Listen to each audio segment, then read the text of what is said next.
The twin suns of Varan Prime burned through the clouds, turning the metal streets into rivers of gold. The air smelled of oil, dust, and fear. In the center of the city, a place known as the Flesh Market buzzed with noise, traders shouting, cages rattling, and creatures crying. Among them stood something that made everyone stop and stare. A giant female being, taller than 3 men, her skin pale silver and glowing faintly under the sun. Her arms were chained to steel posts. Her body was covered in scars. The traders whispered about her in disgust and fascination. "Too big to breed," one spat. "Worth more dead than alive," said another. They called her Corella, one of the Thalra, a rare alien race once known for their beauty and strength. But now the Thalra were almost extinct, hunted for their meat, bones, and biocrystals. Corella was the last of her kind to be captured. She didn't move, didn't cry. Her golden eyes stared at the ground, dull and lifeless. Around her, people laughed and threw things, stones, scraps of food. Every time she flinched, the traders grinned. Then, the market's bell rang. A loud voice shouted, "Auction begins!" One by one, cages opened and alien slaves were dragged forward. Small creatures, frightened and crying, were sold off to miners and soldiers. And finally, it was her turn. The trader climbed onto a high platform and spread his arms wide.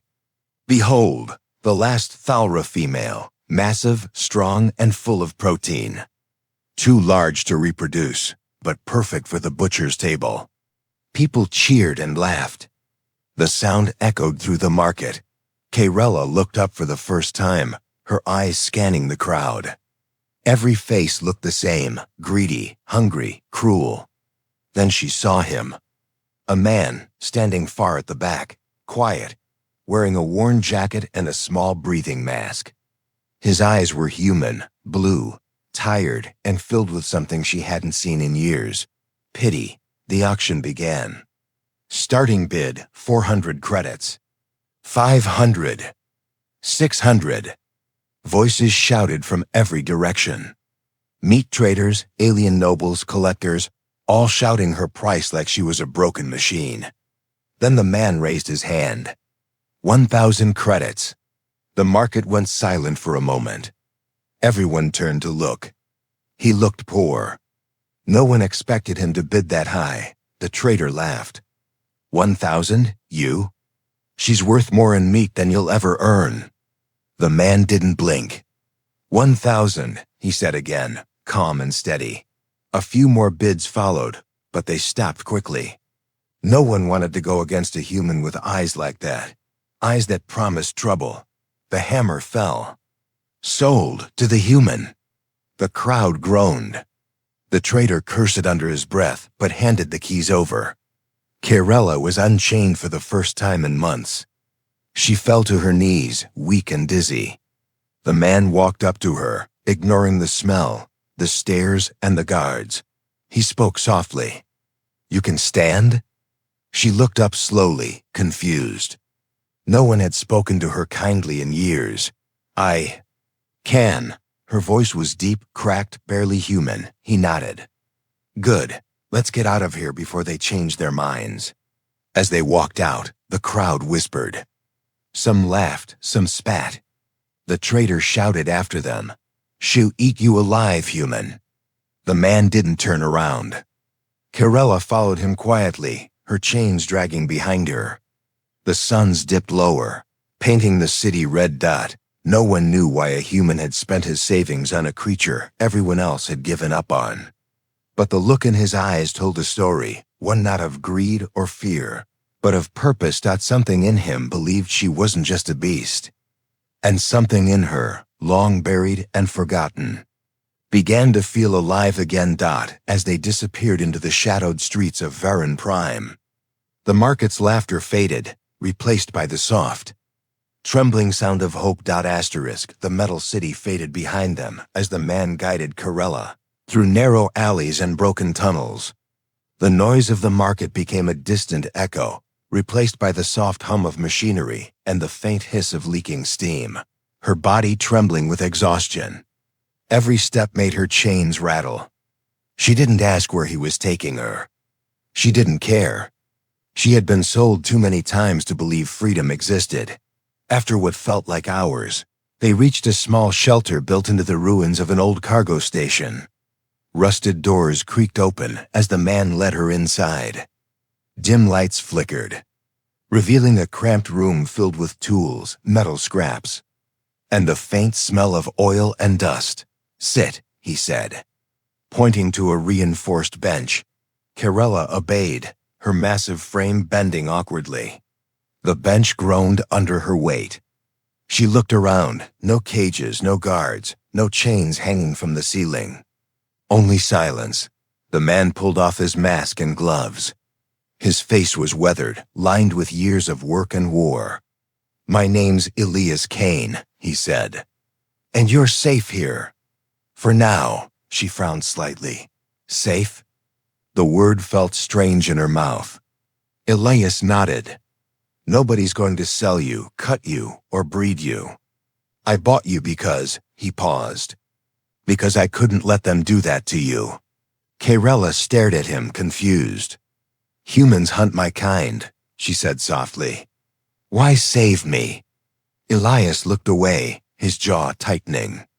"Not all humans are monsters." Silence filled the room again. Outside, wind howled through the ruins like distant cries. He stepped closer, holding a small device that blinked with blue light. "You've got a tracking chip in your neck. If we don't remove it, they'll come for you by morning." She tensed. "You will cut me?" "I'll try not to hurt you," he said. Her golden eyes met his. There was fear, but also a faint spark of trust. She nodded. "Do it." Elias worked carefully, his hands steady despite the tension. The tiny metal chip came out with a soft click. Karella winced but didn't move. When he crushed the chip under his boot, the light inside it blinked once and died. "It's done," he said quietly. "They can't track you now." Karella touched the back of her neck and looked at him with disbelief. No one had ever done something for her before.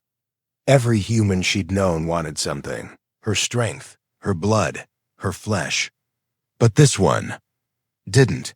"Why risk your life for me?" She asked again. Elias didn't answer at first. He opened a small metal box and pulled out a worn data chip. He held it up so she could see the faded logo. "Thalra Research Division. My wife," he said slowly, "was one of the scientists who studied your people. She believed Thalra were not animals, that your kind had language, families, emotions. When she tried to protect one of you, the government killed her." Karella's eyes widened. "I remember her," she whispered. "A small human woman. Kind eyes. She gave food to the children. Before the soldiers came." Elias froze. "You knew her?" "Yes," Karella said softly. "Her name was Mara. She cried when they burned our camp." The man turned away, gripping the edge of the table to stop his shaking hands. For a long moment, neither spoke. When he finally looked back, his expression had changed. There was fire in his eyes, a mix of pain and purpose.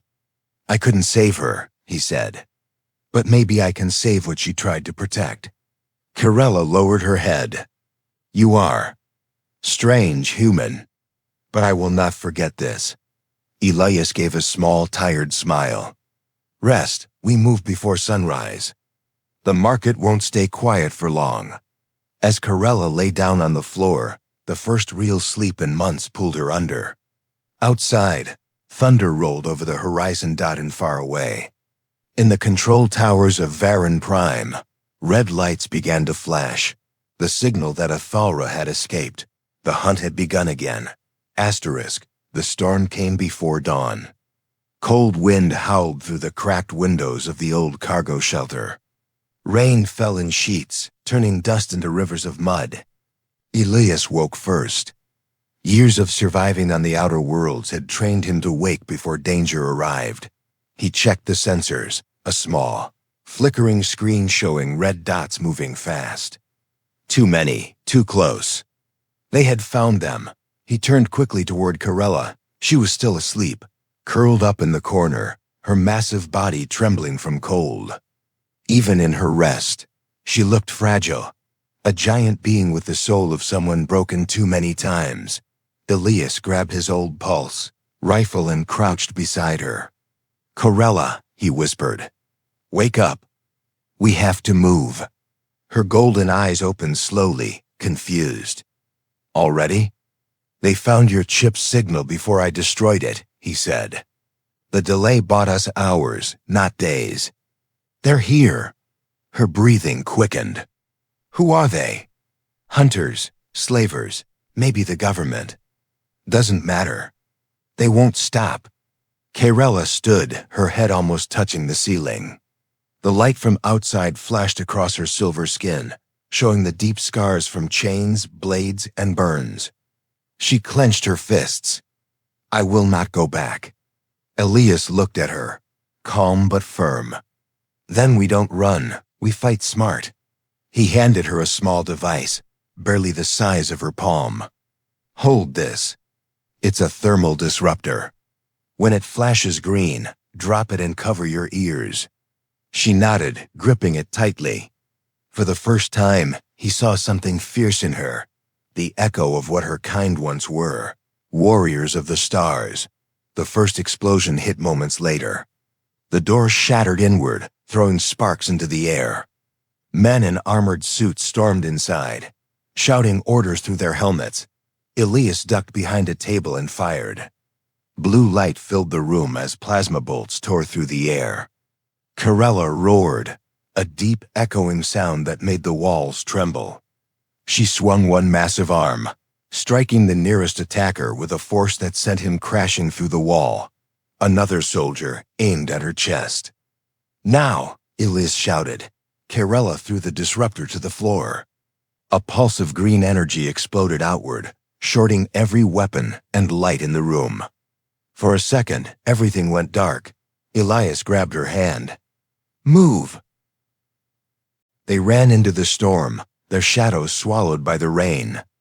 The ruins stretched ahead, endless alleys, collapsed buildings, and old transport rails glowing faintly in the dark. Behind them, the hunters regrouped. "Target moving east." A voice shouted through static. "Deploy drones." Elias and Corella ran until their lungs burned. When they finally stopped under the wreck of an old bridge, Corella fell to her knees, gasping for air. "They will not stop," she said bitterly. "No matter how far we go." Elias crouched beside her, his face wet from rain and sweat. "Then we find a place they can't follow. I know someone, a friend from the outer colonies. He can get us off this planet." Corella looked at him, her eyes filled with confusion and something else. Hope. "You would take me with you?" Elias smiled faintly. "I didn't buy you to leave you behind." She blinked, unsure how to respond. Her whole life had been chains and orders. Now this human spoke to her like she was someone. Not something, but before she could speak, a sound echoed through the storm, the whine of approaching engines, drones. Elias cursed under his breath. "They're using air scouts. We can't outrun them." Corella looked up at the collapsing bridge above. Metal beams twisted in the rain, hanging by old cables. Her eyes narrowed. "I can stop them," she said. Elias frowned. "What do you mean?" She stood tall, her massive form glowing faintly in the lightning. "My people built these bridges. I know their weak points." Before he could stop her, she charged forward, grabbed a broken beam, and pulled with all her strength. The metal screamed, then gave way. The bridge collapsed just as the drones flew over, crashing into the wreckage in a burst of fire and light. The ground shook. Rain turned to steam. Elias shielded his face from the heat. When the dust cleared, Corella stood in the center of the wreckage, her body cut and bruised, but alive. He looked at her in awe. "You just saved us." She gave a tired smile. "Maybe I am still good for something. Other than meat." Elias stepped closer, placing a hand on her arm. "You're good for more than they'll ever understand." For the first time, Corella looked at him and didn't see a human. She saw a companion, maybe even a reason to fight again. Above them, thunder rolled again. But this time, she didn't flinch. Somewhere deep inside, the last Thalra warrior had awakened. By dawn, the storm had passed, leaving behind a dead silence. Smoke rose from the ruined bridge like dark fingers reaching toward the sky. Elias and Corella moved through the wet wastelands, stepping over wreckage and broken stone. The air smelled of burned metal and ozone. Elias walked ahead, his rifle slung over his shoulder. He had been quiet since the battle. Corella followed, her massive form wrapped in a cloak he'd given her to hide the faint silver glow of her skin. "Where are we going?" she asked finally. "To the old borderlands," Elias replied. "There's an outpost hidden there, or what's left of it. If we're lucky, we'll find supplies and maybe a ship." She tilted her head. "And if we are not lucky?" He smiled faintly. "Then we improvise. It's what humans do best." Corella gave a soft, low laugh, a sound Elias hadn't expected. For a moment, she seemed less like a hunted creature, and more like someone who had forgotten how to laugh until now. Hours passed. The suns rose higher, and the ground shimmered with heat. They reached a wide canyon filled with old machinery, rusted ships, mining rigs, and transport pods buried in sand. Nature had swallowed the ruins, but something about the place felt alive. "This used to be a Thalra city," Corella whispered. "Before the war." Elias stopped. "You're sure?" She nodded. "I can feel it. The ground remembers." He looked around and noticed carvings half buried in the stone, spirals and winged symbols etched by ancient hands. "Your people were builders," he said quietly. "We were dreamers," she corrected. "We believed creation was sacred. Then humans came and turned us into property." Elias didn't argue. He couldn't. He had seen what his kind had done to hers. They entered the ruins carefully. The air grew cooler, and faint blue lights flickered from the walls, remnants of old Thalra energy crystals. Still glowing after decades, Corella moved with surprising grace for her size, touching the carvings with trembling fingers. "This was the sanctuary of Vale Run," she said. "A place where my people healed the wounded." Elias looked around the massive chamber. "Then maybe it can heal again." She smiled sadly. "Perhaps." Suddenly, a soft sound echoed through the hall, a pulse like a heartbeat. Corella turned sharply. "Do you hear that?" Elias raised his weapon. Energy signature, close. They followed the sound deeper into the ruins until they reached a sealed door covered in thick vines. Corella pressed her hand against it, and the vines began to wither and pull away. "How did you?" Elias started. She looked back at him. "Thalra tech is alive. It listens to our blood."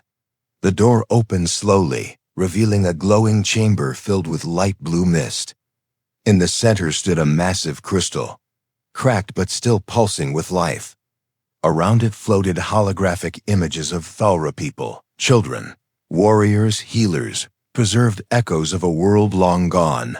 Elias stared, speechless. This is a memory core." Corella stepped closer. "It holds the essence of my people. Their thoughts, their voices. Everything we were before we were hunted." She touched the crystal, and it flickered violently. The images shifted, showing battlefields, burning villages, and humans wearing armor marked with the emblem of the Vararan Authority. Then a voice echoed through the chamber, soft, trembling, and familiar. "Corella, if you hear this, run," her breath caught. That voice, Elias's eyes widened. "It's Mara," he whispered. The hologram showed Mara, Elias's wife, standing in front of the same crystal, years younger. Her voice was urgent, full of fear. "They found out what we discovered. The Thalra were never dangerous. The infertility wasn't natural, it was engineered. The authority made them sterile to control the population. And now they're killing the survivors to erase the truth. The image glitched, then faded. Elias stepped forward, shaking. They lied. They told us the Thalra were a threat. Kerella's golden eyes burned with fury. They made us monsters so they could eat us. Elias clenched his fists. We need to expose this. Every colony, every outpost, they have to know. Kerella looked at the broken crystal. Then we take the core with us. It carries the truth. Elias nodded. But first, we need a ship. She turned toward him, her voice calm but strong. And an army. Outside in the distance, the hum of engines grew louder again. The hunters hadn't given up. They were tracking the same signal now glowing from the awakened. Crystal, Kerella looked back at Elias. They will come for us again. Elias loaded his weapon. Then we make them regret it. The light from the crystal flared, casting their shadows long across the ancient stone. The last human and the last Thalra, standing together in a forgotten temple, ready to rewrite history. Asterisk, the light of the crystal dimmed as Kerella sealed it inside a metal containment case.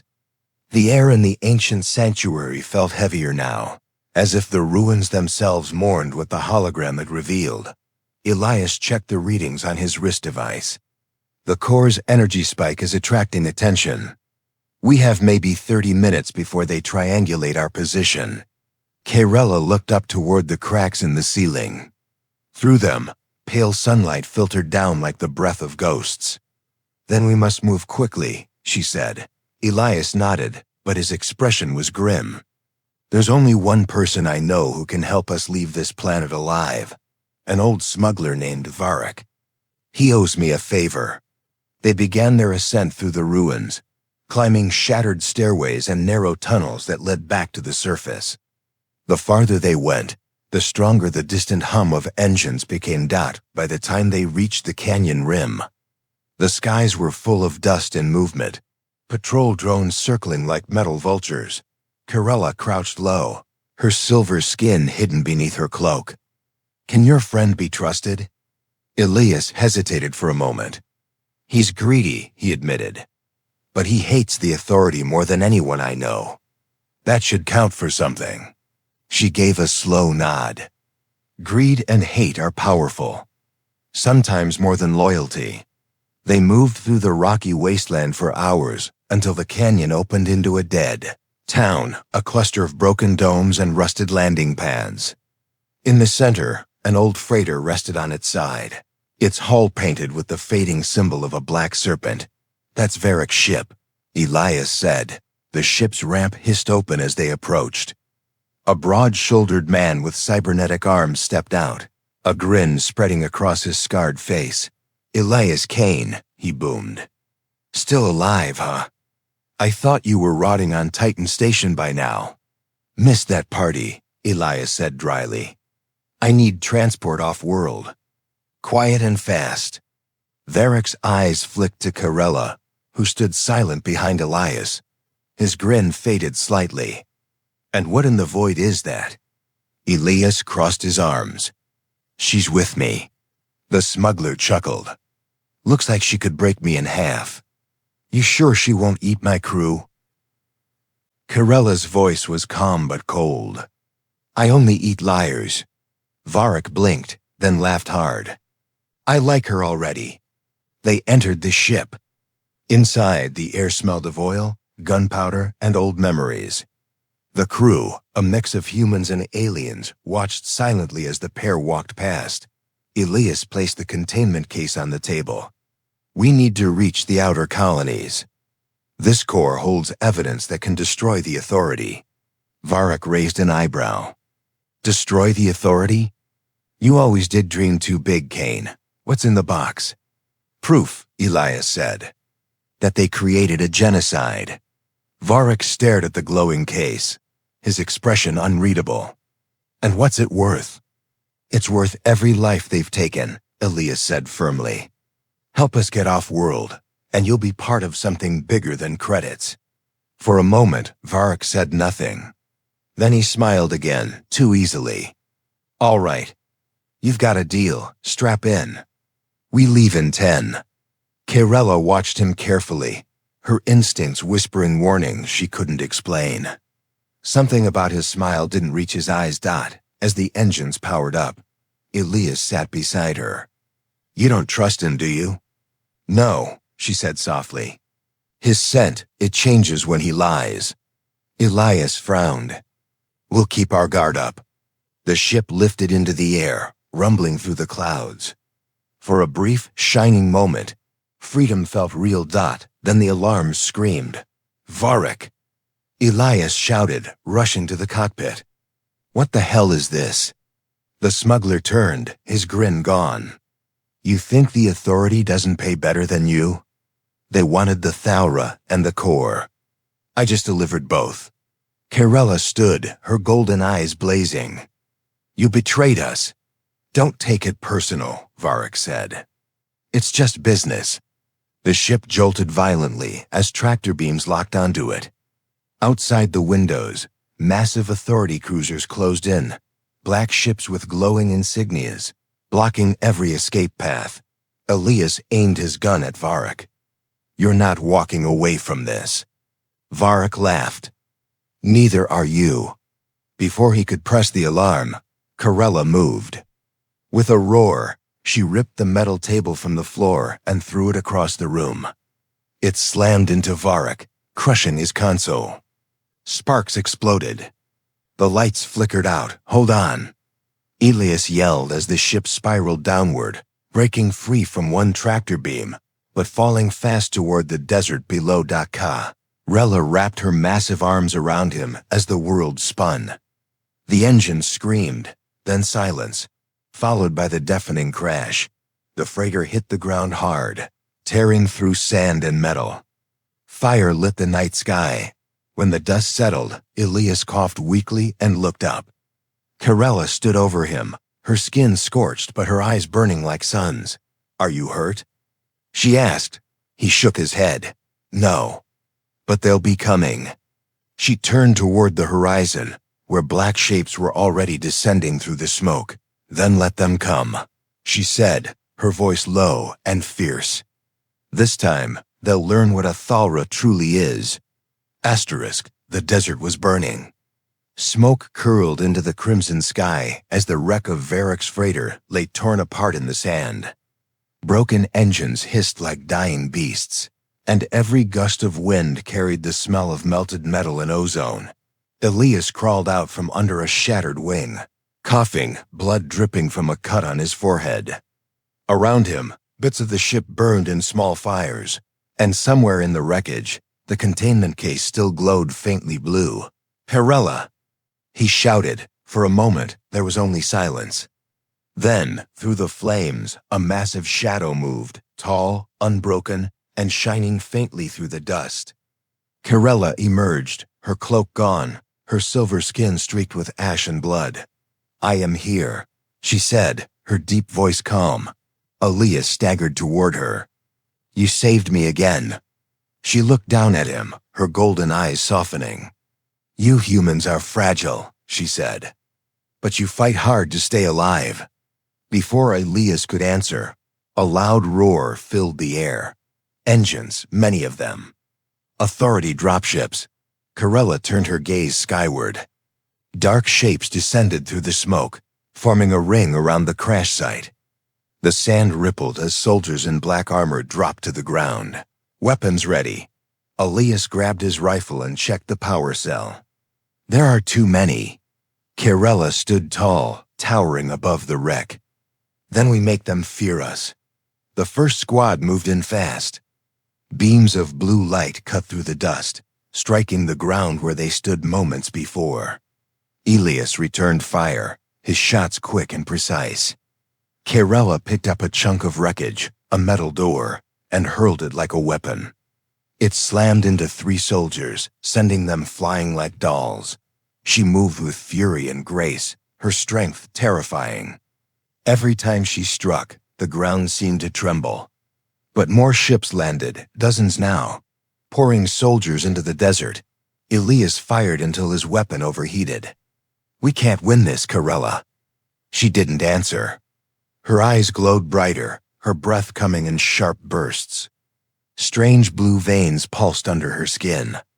Elias realized it wasn't just rage, it was power, something deep and ancient. "What's happening to you?" he shouted. Corella looked at him briefly. The sanctuary awakened more than memories. It awakened what the Thalra once were. Her voice deepened, layered with something otherworldly. "They made us sterile, but they could not erase our core, the bond between life and creation. That power still lives in me." As soldiers surrounded them, Corella raised her arms. The ground beneath them began to hum. Cracks spread through the sand, glowing with blue light. The wrecked ship lifted slightly, its metal vibrating. "Get back," she warned. Elias stumbled away as a wave of energy burst from her body, silent at first, then roaring through the air like thunder. The nearest soldiers were thrown backward, their weapons melting in their hands. Lightning arced across the sand, forming circles of light. The very ground seemed to rise and twist around her, forming metallic shards that floated in midair, orbiting her like blades. Elias watched in awe. "Corella, what are you doing?" "Becoming what they feared most," she said. The soldiers regrouped, their commanders shouting orders through coms. Artillery fired from above, shells streaking toward her like comets. Corella extended one arm, and the air rippled. Every shell exploded before touching her, turning into harmless sparks that fell like rain. Elias ran to the containment case and grabbed it. "We need to go while we still can." Corella glanced at him, her voice echoing. "Go, Elias, take the truth. I will hold them here." He shook his head. "I'm not leaving you." "You must," she said firmly. "If I fall, this will all be for nothing." He hesitated, torn between duty and the bond they had formed. But deep inside, he knew she was right. "I'll come back for you," he said. Corella smiled faintly, a soft human smile. "Then I will wait." Elias turned and ran toward the canyon, clutching the case to his chest. Behind him, light filled the sky. Corella rose above the desert like a goddess of war, her form blazing with energy. The soldiers fired endlessly, but their weapons did nothing. She struck the ground with both hands, and a shockwave rippled outward, toppling dropships, shattering armor, and sending men flying from miles away. Elias looked back and saw her silhouette framed by lightning. Standing against an army alone, he whispered to himself, "Not a monster, a miracle." And as he disappeared into the storm, the desert of Vararan Prime burned brighter than the suns themselves. The desert still burned behind him. Elias ran until his legs gave out, until his breath came in sharp gasps that tore at his chest. The glow of Corella's power lit the night sky even from miles away, painting the horizon in shades of blue and gold. He fell to his knees on a ridge overlooking the wreckage. The containment case was still in his arms, humming softly, as if alive. He whispered into the wind, "Hold on, Corella. Just hold on."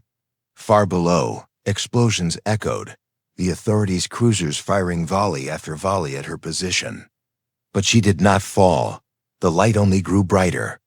It was as if the desert itself had chosen her as its protector. Elias forced himself up and stumbled toward the old outpost ruins that dotted the horizon. The place was silent, abandoned, but still had power. He found a working console buried beneath the dust and connected the containment case. The screen flickered to life. Dozens of encrypted files appeared, marked with the seal of the Varen Authority Biocommand. He pressed the first one. Mara's voice filled the room. "If anyone finds this, know the truth. The Thalra were not born sterile. They were made that way. The Authority used viral gene locks to weaken their bloodlines, to turn a proud people into livestock." Elias clenched his fists. He remembered the way Corella's voice had trembled when she spoke of her people's fall. The hologram continued, They told the colonies the Thalra were dangerous, that they ate humans. But the truth is, the Thalra once saved humanity. They sheltered our refugees when the Great Collapse began. And for that, they were betrayed. His eyes burned with rage. Monsters, he whispered.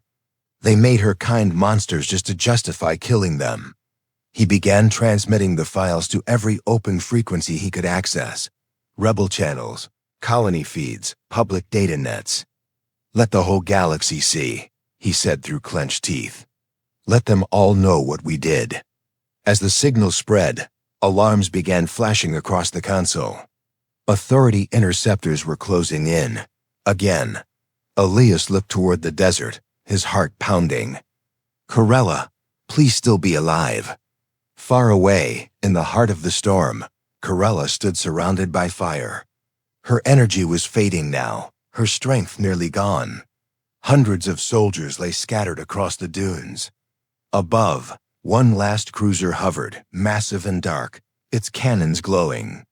She fell to one knee, her chest heaving. Her silver skin had cracked in places, glowing light leaking through like starlight escaping stone. From her earpiece came a faint voice, Elias's voice. Corella, the truth is out. The whole network has it. They can't hide anymore, she smiled weakly. Then, we have already won. The cruiser above locked its main cannon on her position. She looked up, eyes blazing gold, and whispered to herself, for my people, for Mara, for him. She pressed her hands to the ground one final time. The light that erupted was blinding, pure, endless, beautiful. The cannon fired, but the energy wave met it in midair, and the world vanished in a storm of light. When Elias opened his eyes again, the horizon was quiet. The Authority ships were gone, vaporized. The desert was a sea of glass now, shimmering under the twin suns. He stumbled toward the crater where the freighter had once been. There, in the center, half buried in glowing sand, lay the faint outline of Corella's body, still and peaceful, her silver skin turned to crystal. Elias dropped to his knees beside her, tears streaking the dust on his face. You did it, he whispered. You saved us all. As the suns rose higher, his communicator crackled. Voices filled the air, angry, shocked, human voices. Broadcast confirmed. The files are spreading through every system. The Authority's collapsing. For the first time in decades, the people of the outer colonies were seeing the truth. Images of the Thalra, not as beasts, but as builders, protectors, and mothers. Elias looked down at Corella's crystal form. Her eyes were closed, her expression calm, almost human. Around her, the sand began to glow faintly, and then softly it pulsed.